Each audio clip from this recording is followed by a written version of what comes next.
The desert has its own kind of silence, a heavy, endless kind, where even the wind sounds like it's holding its breath. It was dawn on Luke Air Force Base, Arizona. The sand shimmered with early light. Maintenance crews moved like ghosts between hangars. Engines hummed, metal clinked, and over it all, the sun climbed. Patient, merciless. Near the far end of the runway, an old man pushed a cart. He wore a gray uniform, faded and oil-stained. On his chest, a small badge. S. Carter, Grounds Department. He worked quietly, sweeping, checking lights, fixing bolts no one noticed. Most of the young pilots never even looked at him. To them, he was just the janitor. Until that morning. Inside Hangar 4, a group of recruits gathered around an AH-64 Apache. Their laughter echoed off the steel walls. The youngest one, Lieutenant Briggs, leaned against the chopper, smirking. "Hey, old-timer," he called. "Ever flown one of these?" Samuel Carter didn't look up right away. He finished tightening a bolt on the landing skid, wiped his hands, and smiled faintly. "Once or twice," he said. The room erupted in laughter. Briggs grinned wider. "Oh yeah? Back when dinosaurs had propellers." Someone threw him a mock salute. "Show us, Grandpa. Maybe you can teach us how to polish the blades." Carter's eyes lingered on the cockpit glass. For a moment, something changed in his expression. Something deep, quiet, dangerous. He took a slow breath. Then, without a word, he climbed into the pilot seat. The laughter stopped. "Sir, you can't touch that," shouted Briggs. But the old man was already strapping in. His hands moved like they remembered. Every switch, every sequence, muscle memory that never dies. The engines came alive with a low growl that turned into thunder. Dust rose around the hangar. "Holy hell, he started it!" one recruit yelled. "What the— Stop him!" But no one moved. They just watched as the blades spun faster and faster, the roar filling their chests. Carter's gaze was steady. Not on them, not on the horizon. The world outside the hangar blurred in the heat haze, like a memory coming back to life. Then, with a deep rumble, the Apache lifted off. Smooth, controlled, perfect. The recruits stood frozen. For a moment, time stopped. The old janitor rose into the desert sky, leaving behind nothing but a storm of dust and silence. In the control tower, alarms flared. "Unauthorized takeoff. Unknown pilot." General Whitaker grabbed the radio. "Who the hell is flying that bird?" Static. Then, a calm voice answered, crackling through the comms. "Viper 1, airborne." The room fell silent. That call sign hadn't been heard in 35 years. Whitaker's face went pale. He turned to his aide. "Get me the flight logs. Now." Carter flew low, his hands steady on the controls. The desert stretched below like an ocean of rust. He didn't fly to prove a point. He flew because for the first time in decades, he could breathe. The blades cut through the air like a heartbeat. He banked left, right, a perfect curve. Even the instruments seemed to remember him. He wasn't just flying a machine. He was dancing with an old friend. Below, the base watched. Every officer, every mechanic, every rookie came out to see. Some filmed, others saluted. No one spoke. When he finally landed, it was as smooth as the first day he'd ever flown. He shut down the system, climbed out, and stood beside the chopper, calm, almost serene. General Whitaker arrived within minutes. He stormed through the crowd, eyes locked on Carter. "You're out of your damn mind," he said, voice low. "Do you even know what you just did?" Samuel nodded. "I flew." Whitaker's anger melted into disbelief, then recognition. He stepped closer, his tone softening. "Samuel Carter," he said slowly. "Viper 1, Black Guardian Squadron. The old man met his eyes. "Yes, sir." The general took off his cap. For a long moment, no one moved. Then Whitaker said quietly, "I thought you died in Kandahar." Carter looked past him, to the desert, glowing gold in the morning sun. "Some parts of me did," he said. The interrogation room was dim. The air smelled of metal and coffee left too long. General Whitaker stood by the window, hands behind his back, watching the sunrise burn across the tarmac. Samuel Carter sat at the table, silent. His uniform was simple, plain, but his eyes, they still carried command. They were eyes that had seen too much and said too little. Whitaker finally spoke. "You disappeared in 1988. Kandahar. Operation Iron Dust. The report said the Black Guardians were wiped out." Carter's voice was calm, rough around the edges. "They were." Whitaker turned, jaw tight. "Then how the hell are you sitting here?" The old pilot looked up. "Because I didn't want to be found." For a moment, the room was quiet except for the hum of the air vent. Whitaker studied him. He'd seen 100 men crack under interrogation, but this wasn't one of them. This was a man who had already been through something worse than any tribunal. Carter leaned back. "I was the flight lead, 6 birds. We went in at 400, no backup, bad intel." His gaze drifted to the floor. "They hit us before we even reached the ridge. I saw 2 Apaches go down before I could blink." Whitaker said nothing. "I took a hit in the tail. Managed to land it in the desert. Bleeding, no comms, no rescue. I waited 3 days. Then I walked 30 miles east until I found a patrol unit." He took a slow breath. "When I got back, the paperwork already said I was dead, and you know what? I didn't correct them." The general frowned. "Why?" Carter's lips tightened. "Because the man who gave those orders, he buried us before we even flew." Whitaker's eyes narrowed. "Name." Carter hesitated, then said quietly, "Colonel Mitchell, Logistics Command." The name hung in the air like a curse. Whitaker exhaled sharply. Mitchell was promoted. Pentagon desk now. "Yeah," Carter said. "And every time a kid takes off with bad coordinates, I hear his signature in the system." He looked out the window. The sky outside was pale, streaked with orange. "Men like that don't just make mistakes, General. They build them." Whitaker didn't answer. He just watched the old pilot. The weight in his shoulders, the precision in his words. Something inside him shifted. "You shouldn't have come back," the general said finally. Carter gave a small, crooked smile. "I didn't.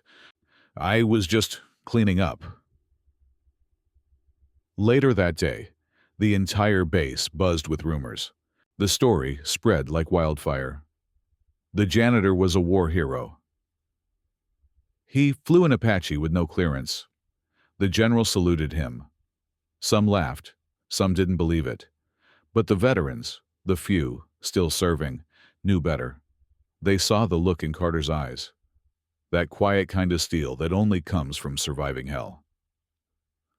By evening, Whitaker called him back. He handed over a sealed folder. Inside, blacked-out files, maps, names. Top secret. Operation Orion. These were intercepted from a private contractor. Old military stock reactivated. "Someone's been buying Hellfire units under civilian accounts," said Whitaker. He paused. "I think it's Mitchell's people." Carter's hand brushed over the papers. "Why tell me?" "Because you've seen this kind of shadow work before," said the general. "And because the people who will stop them need someone who's not afraid to go off the books." Night fell over the desert. Carter sat in his quarters, staring at the folder under the lamp. Old memories flooded back. The smell of dust and fuel, the heat of the rotor wash, the screaming engines in the dark. He thought of Blake, his wingman, the one who didn't make it, the one he never stopped hearing in the static of his dreams. He took a pen, opened the folder, and started to read. Every page felt heavier than the last. He understood what it meant before reaching the end. This wasn't over. It had never been over. By morning, he stood on the runway again. The sun cut across his face. He wasn't wearing a uniform now, just an old flight jacket, its leather cracked with time. Whitaker approached him. "You really think you can find them?" Carter smiled faintly. "I don't think," he said. "I remember." The general nodded once. "Then God help whoever's on the other side." He walked away, leaving footprints in the sand, the kind that the wind can't erase. Behind him, a young recruit whispered to another, "Who is that guy?" The other man answered softly, almost afraid of the words. "They call him Viper One. The desert night is a strange thing. It hides more than it shows. It listens. It remembers." That night, Luke Air Base slept under a heavy silence. Most of the lights were off. Only the hangar lamps buzzed in the dark, faint halos cutting through the sand. Samuel Carter didn't sleep. He sat alone in the maintenance bay, the file folder open in front of him. Every word burned deeper: shipments, coordinates, off-book supply runs, and one signature that froze his blood. Mitchell L. He rubbed his temples, trying to breathe. The same name that had haunted him for decades. The man who'd sent his squad to die, now selling war to the highest bidder. A noise broke the quiet. Metal on concrete. Carter looked up. Two figures in dark uniforms slipped between the shadows. They weren't base crew. They moved too cleanly, too fast. He stood slowly, hand resting on a wrench. The men didn't notice him until it was too late. One turned, startled. Carter swung hard. The wrench hit the floor before the body did. The second man pulled a weapon. Carter ducked behind a support beam. "Freeze!" the intruder shouted. Carter didn't answer. He knew better than to argue with amateurs. He waited. 2 seconds, enough for the man to step closer. Then he swung the heavy wrench again, low and fast. The gun clattered away. The man went down, gasping. Carter kicked the weapon aside and crouched beside him. "Who sent you?" he asked quietly. The man didn't speak. So Carter pressed a boot gently on his chest. Not cruelly. Just enough pressure to remind him that lies would hurt more. "Mitchell," the man finally whispered. "He said the old man knows too much." By dawn, the base was crawling with security. Whitaker found Carter sitting by the hangar door, bruised but calm. 2 unconscious men lay bound beside him. "What the hell happened here?" "They came for me," said Carter. "Not for me, exactly. For what I found." He handed the general the folder. The papers were smudged with oil and blood. Whitaker flipped through, expression hardening with every page. "Son of a..." He stopped himself. "This goes deeper than we thought." He looked up. "You know they'll come again." Carter nodded. "I'm counting on it." Later that day, he went to the flight line. He stood by the same Apache he'd flown before, running a hand along its frame. Every bolt, every scratch told a story. He whispered quietly, like to an old friend, "Ready to dance again." The helicopter said nothing, but the silence felt like a yes. That night, a storm rolled in. Thunder over the desert sounded like distant artillery. Carter sat in his quarters, half-packed duffel beside him. His radio hissed, then clicked alive. "Base command to all units. Unknown inbound contact, 30 miles out. Not responding to comms." He stood up instantly. No hesitation, just instinct. He grabbed his jacket, strapped the old flight badge to his chest. Viper One. The same badge he swore he'd never wear again. Outside, the wind howled. Lightning flashed across the hangars. He saw the Apache waiting, blades trembling in the wind like it was alive. He climbed in. His fingers found the switches without thought. Engines roared. The air tower's voice shouted through the radio. "Unauthorized takeoff again? Who is this?" Carter pressed the transmitter. Viper 1 responding. "I'm already airborne." From the control tower, Whitaker's heart dropped. "Damn it, Carter, not again!" But he didn't order a stop. He just watched the radar as the old man's transponder blinked, steady and sure, heading straight toward the storm. The enemy drone appeared on sensors 3 minutes later. Black, fast and silent, built for sabotage. It wasn't coming to scout this time. It was coming to kill. Carter's voice came over the comms, low and calm. "Got eyes on the target." "Viper 1, disengage, wait for support." But the old man didn't listen. He was already diving through the storm, chasing the flicker of movement against the lightning. The clouds flashed white, then black. For a moment, radar lost both signals. Then only one returned. Inside the cockpit, Carter's breathing was steady.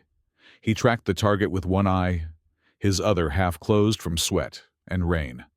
The drone looped beneath him, too quick for manual lock. He switched to instinct. He remembered the training drills. Follow the wind, not the light. He pulled hard on the control stick. The Apache spun, the rotors slicing air and water. One burst, one missile, direct hit.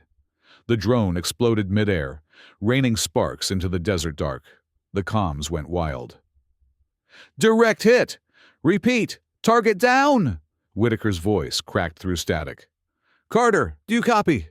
No answer. For a long minute, the radio was silent except for the rain. Then, faintly, through static, "Still here, General. But she's hurt bad. Do you need rescue?" "Negative. She'll land herself. Just keep the lights on." They saw the Apache descend minutes later, limping across the runway, sparks trailing from the rotor. Carter landed hard, but alive.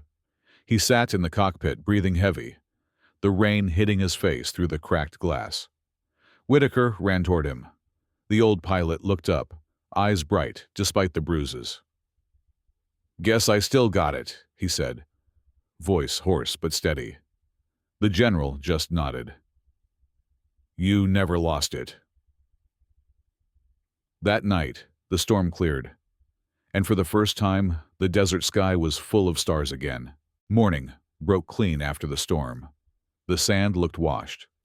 The sky felt new. But the base moved with that quiet, coiled energy that meant a fight wasn't over.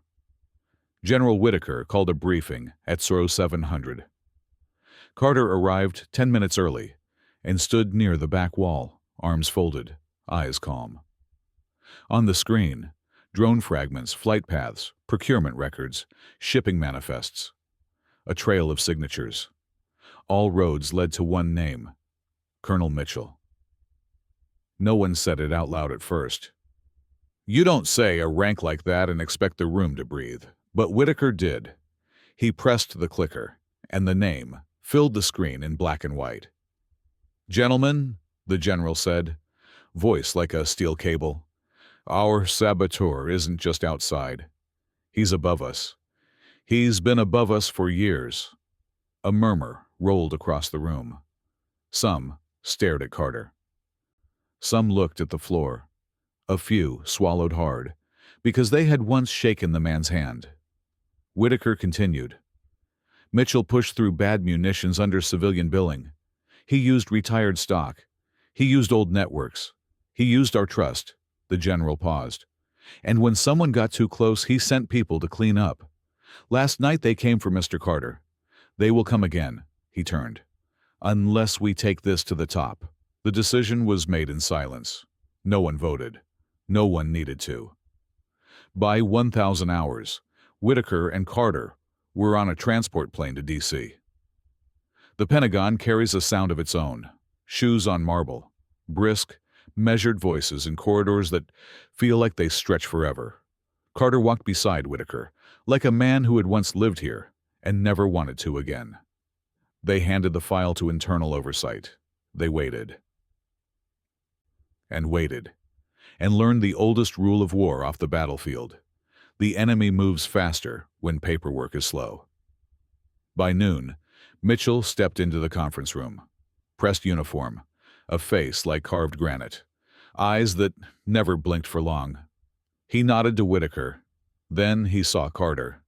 His jaw tightened for just a fraction, then smoothed.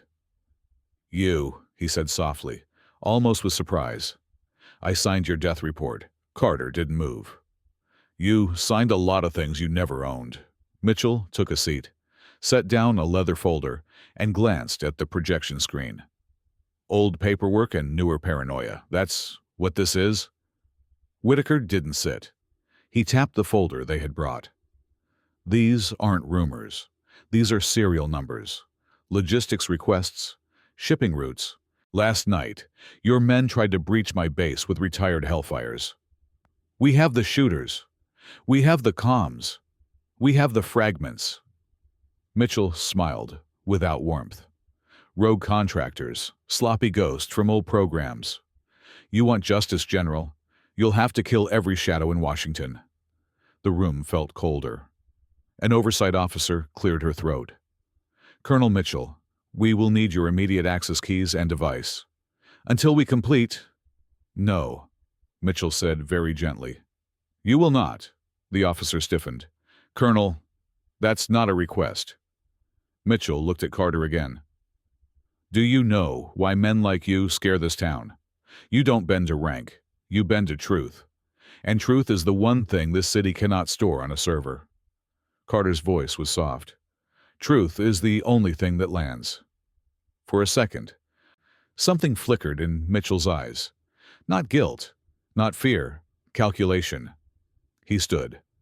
"I'll return with counsel." He didn't. The next 48 hours moved fast, faster than bureaucracy. 2 more contractors were detained in Phoenix with cloned base badges. A warehouse outside El Paso yielded crates that never should have left a Navy dock. A name tied to a shell company, tied to a charity, tied to a man who golfed with Mitchell every Saturday. Then came the thing no one expected. An email, anonymous. A drop link to a recording. It was short, 17 seconds. A clipped voice in a secure call, 2 months old. "Run the test near Luke. If anyone asks, it's a training module, Carter. He's a ghost. If he gets in the way, make him one again." The room listening went still. No one breathed. It wasn't proof for a courtroom. It was oxygen for a fuse. By nightfall, Mitchell was suspended pending inquiry. By morning, he was gone. No luggage check, no gate record, just gone. The way men go when they've already packed an exit 2 years ahead. Whitaker flew back alone. Carter took a slower flight. He sat by the window, watching the clouds drift like continents. When the wheels hit the runway in Arizona, the sun was low and red. The base felt different, lighter, older somehow, but in a good way, like a face after a long fever. The young pilot stood near the tarmac, talking low. When they saw Carter, they quieted. He nodded once, kept walking. He had never liked applause. In the hangar, the Apache waited, repaired and gleaming. Fresh panels, new glass.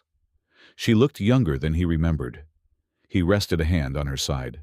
The metal held warmth, even in the evening. "Not tonight," he whispered. "You've done enough." 2 days later, a small ceremony gathered by the flag. No cameras, no speeches for the news. Just uniforms and work boots and the smell of fuel. Whitaker stood before them with a folder in his hands. "This isn't an award," he said. "This is an apology we cannot write with ink." He turned to Carter. "For service that never asked for credit. For a flight that never ended. For teaching us what duty looks like when nobody's watching." He closed the folder and didn't read a citation. Instead, he lowered his voice and said what soldiers say when there are no proper words left. "Thank you." The base saluted. Carter didn't. He just nodded. Once. Because the deepest respect in the world isn't loud. Then Whitaker surprised him. He pointed to a side gate where families usually stood during air shows. A boy and a woman waited there. The woman's hair was threaded with gray. The boy's hands were stuffed in his pockets, trying to look brave. "Blake's sister," Whitaker said softly. "She wanted to meet the man who brought her brother home in stories when the body couldn't come back." Carter's breath caught. He walked to the fence. The woman smiled through tears she didn't let fall. The boy's chin trembled, then steadied. "Sir," the boy said, "were you really his wingman?" Carter swallowed. "I was his student." The woman reached through the fence and squeezed his hand.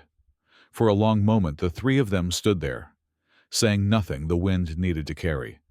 Some losses have only one ceremony: being seen. After the ceremony, Carter returned to the maintenance bay. The smell of oil felt like home. He found a folded box on his workbench, no note. Inside, a flight jacket, new but cut to an old pattern. On the shoulder, a patch with a coiled viper and a single word stitched in gold thread: 1. He ran a thumb over the letters. He didn't put it on, not yet. That evening, Whitaker found him on the edge of the runway. The light was soft and long. The noise of the base had settled into a peaceful hum. "Teaching starts Monday," the general said. Carter smiled without looking away from the horizon. "I'm not great with classrooms." "Good," Whitaker replied. "They won't be in one." He sat beside the old pilot.